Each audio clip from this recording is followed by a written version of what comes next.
Assalamualaikum warahmatullahi wabarakatuh. Alhamdulillah. Alhamdulillahilladzi hadana li hadza wa ma kunna linahtadiya laula an hadana Allah.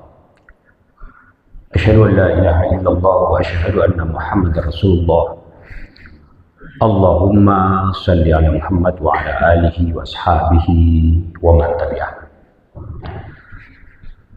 Bapak Rektor, Bapak Kapolres, Bapak Kemenak, Bapak Ketua MPU, Bapak Ketua DMI, beserta seluruh jajaran, pengurus Masjid Al-Latif, jamaah subuh, Rabu berkah yang dirahmati Allah. Alhamdulillah, pagi ini Allah anugerahkan kepada kita nikmat untuk bisa hadir melaksanakan sholat subuh. Allah masih beri kenikmatan kepada kita untuk meresapi, menikmati bacaan imam kita yang demikian luar biasa. Allah beri kita kesehatan dan mudah-mudahan subuh ini menjadi subuh yang berkah bagi kita semua. Salawat dan salam mari kita kirimkan kehadiran Nabi Muhammad SAW. Mudah-mudahan kita berada di barisan dari pengikut Rasulullah Muhammad SAW. Jamaah subuh yang rahmati Allah, pagi ini di waktu yang singkat ini saya akan menyampaikan cuplikan kecil dari riwayat Rasulullah Muhammad SAW yang bersumber dari buku yang ditulis oleh seorang mu'allaf tapi kemudian menjadi ulama dan cendekiawan muslim yang sangat besar. Namanya Martin Lings. Nama muslimnya itu Abu Bakar Sirajuddin. Dia orang Inggris. Dia menulis kitab, kitab bahasa Arab, prasantega, buku lah. Menulis buku, dia beri judul bukunya itu Muhammad, His Life Based on Early Source. Muhammad, kisah hidupnya berdasarkan sumber-sumber awal. Buku ini tebal sekali, tidak mungkin kita baca semua. Buku ini saya baca 2 minggu yang lalu. Bab terakhirnya saya baca itu. Judulnya itu Pak, sebuah pilihan. Itu bab terakhir tuh. Sebuah pilihan. Isinya, bab itu berbicara kira-kira 15 hari sebelum Rasulullah wafat. Saya baca itu 2 minggu yang lalu. Pak Wakapolres bicara pagi ini tentang topik yang hampir sama sebetulnya. Ya, peristiwanya itu, ya, apakah itu kebetulan? Tidak, mana ada pula ada urusan dunia ini kebetulan. Ya. Judul bab yang dibuat oleh Martin Lings itu, ya, di bab terakhir itu dia sebutkan bahwa salah satu pilihan yang dibuat Nabi pada akhir hidupnya itu,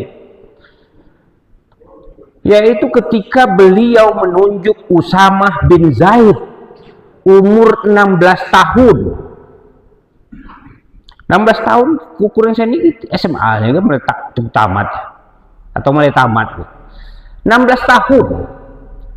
Ya, ketika Nabi sudah terbaring sakit itu. Ya, sudah sakit dia itu.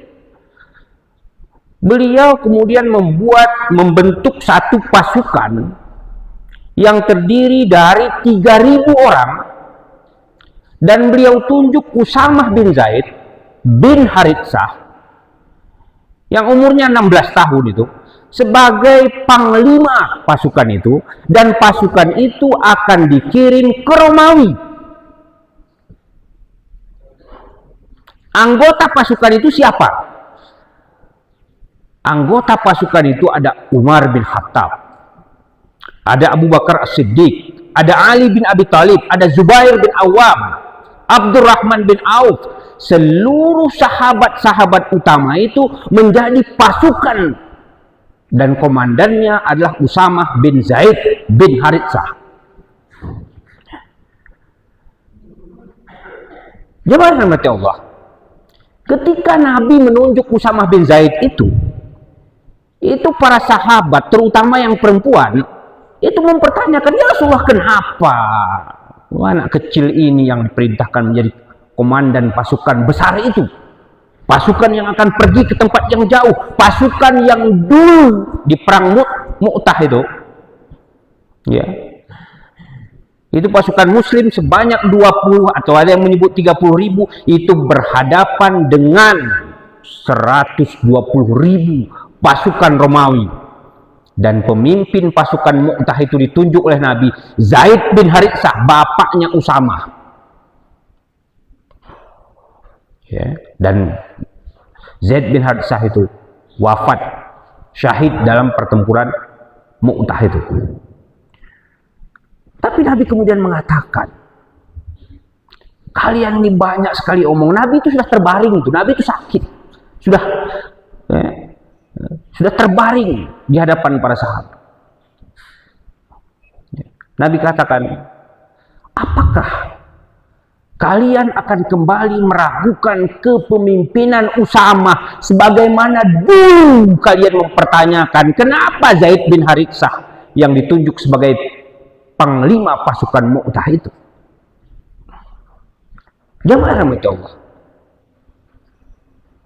pesan terpenting dari hari-hari terakhir Nabi itu menunjukkan bahwa Nabi menempatkan penyiapan generasi, kaderisasi ke bahasa kita sendiri, itu bagian yang sangat penting. Karena Nabi tunjuk Usamah bin Zaid usia 16 tahun, ya, pemuda yang sedang tumbuh, tapi dia memperoleh pendidikan terbaik dari Nabi dan para sahabat. Karena nanti kalau kita baca sirah Nabawiyah itu, Usamah bin Zaid itu sering sekali bersenda dengan Nabi. Usamah bin Zaid itu sering sekali duduk di pundak Nabi. Ya. Dia bermain nanti dengan Hasan dan Husain. Walaupun Usamah itu lebih senior umurnya dibandingkan dengan Hasan dan Husain.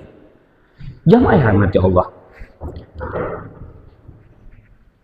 Martin Lewis dalam bukunya itu menyebutkan ketika Nabi membentuk pasukan itu, lalu dia memerintahkan Usamah berangkat, padahal Nabi itu sudah terbaring dalam kondisi yang sangat parah sakitnya.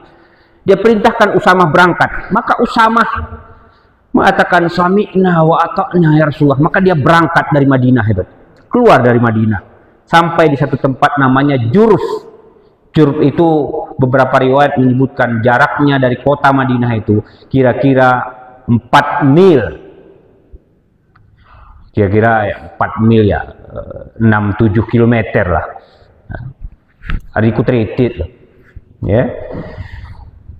Di Juruf itu Usamah bin Zaid melihat ketika pertemuannya terakhir dengan Nabi, sudah melihat kondisi Nabi ini parah. Ya. Maka dia berangkat pasukannya itu sampai ke Juruf. Ya. Tapi dia mengupdate informasi.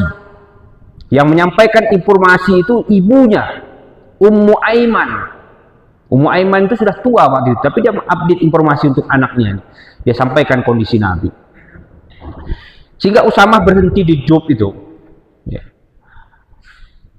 Sampai dia kemudian mendengar bahwa kondisi Nabi semakin parah sakitnya. Maka dari Juruf itu Usamah pulang ke Madinah. Dia lihat Nabi, memang kondisinya sudah semakin parah. Ya. Tapi Nabi dalam kondisi sakitnya itu, waktu itu Nabi sudah tidak bisa berbicara, kata Martin Lewis itu. Nabi memberi isyarat kepada Usamah untuk mengangkat tangannya, ya, agar segera berangkat. Tapi malam itu Usamah itu masih tinggal di Madinah itu. Pagi keesokan harinya, kata Martin Lings, itu Nabi, ya, tiba-tiba kondisinya menjadi membaik, segar sekali wajah Nabi itu. Sampai sahabat Anas mengatakan, aku tidak pernah melihat wajah Nabi, ya, secerah pagi itu. Ya, karena Nabi itu kan kamarnya dengan Aisyah itu kan di samping masjid tuh. Jadi Nabi itu kalau sedang sholat subuh, sholat zuhur misalnya, itu dia bisa buka jendelanya dan dia bisa lihat jamaah. Pagi itu Nabi itu kondisinya membaik, ya. Bahkan, ya, dia sempat menyaksikan ketika sahabat melaksanakan sholat subuh itu, dia sempat lihat, ya, sahabat juga ada yang melihat Nabi itu, ya. Maka kemudian Usamah berangkat kembali ke Jurf. Tapi tak lama kemudian, ya, hari itu pula Rasulullah kemudian wafat. Jamaah rahmati Allah, nanti ketika kita baca sejarah, riwayat, kemudian kita baca, ya, setelah melalui proses yang agak panjang, diangkatlah Abu Bakar menjadi khalifah. Para sahabat kembali mengajukan protes kepada Abu Bakar. Abu Bakar, apakah engkau akan tetap memerintahkan Usamah menjadi pemimpin dari pasukan itu? Abu Bakar kemudian mengatakan, aku tidak akan meninggalkan apa yang sudah dikerjakan oleh Rasulullah. Bahkan kemudian nanti kita baca dalam riwayat, hadirin Allah, Abu Bakar mengantar Usamah yang menunda keberangkatannya karena wafatnya Rasul. Dia pulang ke Madinah, ikut menguburkan Rasulullah Muhammad SAW. Itu Abu Bakar sendiri, ya, memerintahkan Usamah untuk naik di atas kudanya, sementara Abu Bakar sendiri memegang tali kuda itu. Usamah tentu mengatakan, ya hai khalifah, bagaimana mungkin aku berada di atas kendaraanku sementara engkau memegang tali kudaku? Abu Bakar mengatakan, tenanglah wahai kekasih Rasulullah. Jamaah rahmati Allah, kisah ini dikaitkan dengan apa yang disampaikan Pak Wakapolres tadi. Menyiapkan generasi itu pekerjaan abadi, dan itu menjadi pilihan penting di saat-saat Rasulullah SAW berada di penghujung hidupnya. Ya rahmati Allah, pagi ini kita merasa, saya khatib di sini pada Jumat kedua, ketika mulai Jumat di sini, dan jamaahnya hampir seperti ini banyaknya, ya. Jadi kalau ada orang sering tulis di Facebook itu, ya, umat Islam itu akan bangkit kalau sholat subuhnya itu seperti sholat Jumat. Lagi masjid ini berhasil berarti, ya. Walaupun tentu kita harus berpikir ulang bahwa sini isi masjid ini kuna cahaya keti orang-orang muda yang bisa menjadi calon Usamah masa kini, ya, anggota kepolisian, tentara kah, misalnya mahasiswa kah, ke depan itu anak-anak kita yang, ya, punya kualitas, punya semangat, punya keyakinan diri yang tinggi. Ini tantangan kita, Bapak Ibu sekalian. Ini tugas kita bersama. Tentu itu bukan tugas Pak Rektor, ya, bukan tugas 1-2 orang saja. Itu tugas bersama. Jamaah rahmati Allah, mudah-mudahan cuplikan, ya, bagian terakhir yang ditulis oleh Martin Lings dalam bukunya yang menjadi buku sirah terbaik, ya, yang diadakan kompetisi oleh pemerintah Pakistan tahun 1980 itu, ya, itu akan menginspirasi kita. Buku itu sudah terjemahkan ke dalam berbagai bahasa. Bahasa Indonesianya pun sudah dicetak berulang kali. Saya pakai cetakan yang tahun 2023, diterbitkan oleh KAF. Tapi ada penerbit-penerbit lain yang sudah juga menerbitkannya. Mudah-mudahan kita bisa mengambil inspirasi, menjadi motivasi bagi kita untuk menyiapkan generasi kita menjadi generasi yang kuat, menjadi generasi yang membanggakan kita semua, bukan hanya di dunia, tapi menjadi generasi yang membanggakan kita ketika kita harus menghadap dan mempertanggungjawabkan keberadaan kita di hadapan Allah Subhanahu wa Ta'ala. Mudah-mudahan bermanfaat bagi kita semua. Mudah-mudahan Allah memberkahi duduknya kita di tempat yang mulia ini. Terima kasih. Billahi fisabilil haq fastabiqul khairat. Wassalamualaikum warahmatullahi wabarakatuh.